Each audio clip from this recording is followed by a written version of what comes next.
This is chapter 63 of the Tao Te Ching. Tao pronounced Tao as in now. The Tao Te Ching is a Chinese text from around the 4th or 3rd century BCE, attributed to a figure called Laozi, roughly Lao Di Za.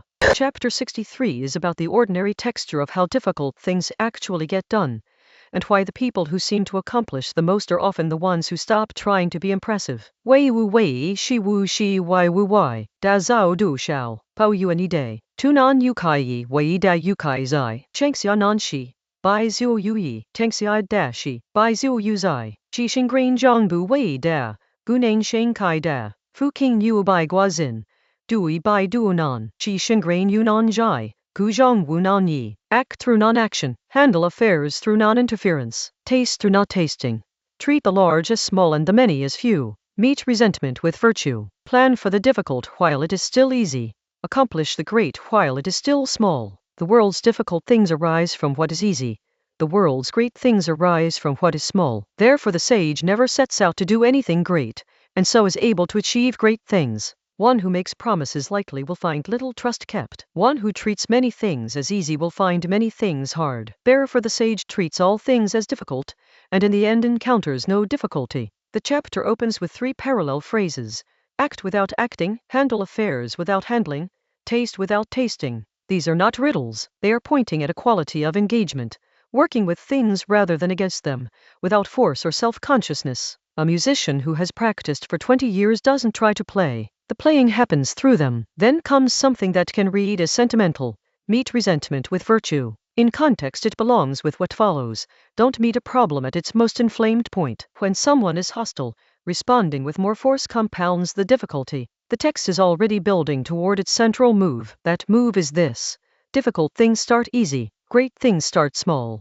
This is not inspiration, it is a description of how problems actually develop. A structural flaw in a bridge is a small gap in a weld before it becomes a collapse. A friendship that ends in bitterness was a small resentment left unaddressed. The text is saying, the moment to engage with something difficult is when it is still easy to engage with. The same logic runs in reverse for accomplishment. A community garden that eventually feeds hundreds of people started as one person digging a small plot. The sage never sets out to do anything great, not because they lack ambition, but because they don't arrive with a grand vision and try to impose it. They do the small thing in front of them, carefully, and over time the accumulation becomes large. Pursuing greatness directly tends to make people skip over the small, to want the result without the process. Skipping the small is how the difficult becomes impossible. The chapter then turns to promises. One who makes promises lightly will find little trust. This fits the same structure. A promise looks easy to make. Words cost nothing at the moment of speaking, but a broken promise generates the kind of difficulty that compounds. Trust,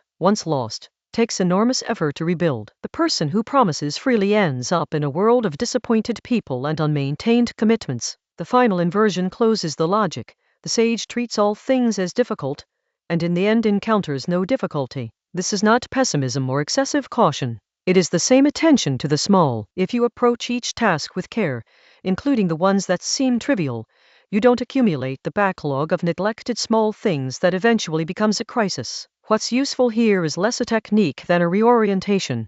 Most planning instincts run in one direction. Identify the big goal and work backward to it. What this chapter describes runs the other way. Attend closely to what's directly in front of you, when it's still small, and the larger trajectory follows from that attention. This doesn't mean ignoring the future. Plan for the difficult while it is still easy requires imagining what difficult might look like. But the action happens in the present, at the small scale, before the difficulty arrives. The section on promises is worth sitting with separately. Making commitments casually, even with good intentions, creates invisible debt. The text isn't saying, don't make promises. It's saying, feel their weight when you make them. A promise is already a small difficult thing that requires care. Some chapters in the Tao Te Ching are cosmic and abstract. This one is almost practical, describing the texture of how things degrade or succeed at every scale, and pointing to where the leverage actually is. The difficult begins in the easy, and the great begins in the small, and the person who understands this never needs to make anything hard. The next chapter is 64.